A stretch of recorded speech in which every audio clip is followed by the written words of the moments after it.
South Korea's news agency saying North Korea has canceled its talks with South Korea planned for tomorrow due to joint military drills with the United States, and the North is threatening to cancel its summit with President Trump next month. Retired four-star General Jack Keane, chairman of the Institute for the Study of War and a Fox News senior strategic analyst, joins me now. That literally happened 48 seconds ago, sir, so I'm sorry we didn't have a lot of time to talk about it beforehand. But, of course, you're always prepared to talk about anything.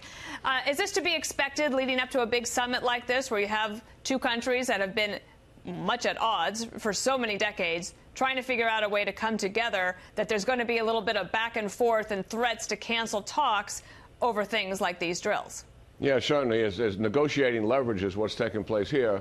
But I will say this. It's the first negative aspect of Kim Jong-un's efforts going all the way back to participating in the South Korean Olympics, because one thing after another has all been positive, moving towards a fundamental shift in strategic policy and heading towards denuclearization.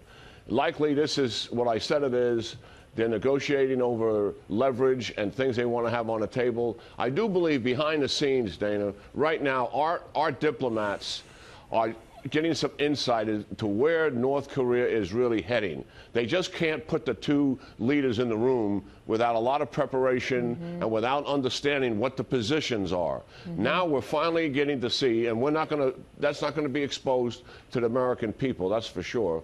But they're getting exposed to the seriousness and the scale of what Kim Jong-un is really proposing.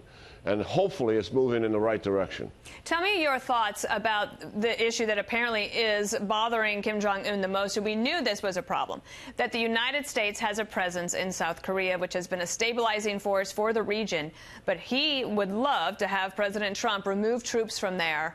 Will that be a non-starter for the United States? Oh, yeah, absolutely. We're not going to do that. And they know that. And he's taken that off the table as a condition for negotiations, which it has always been in the past.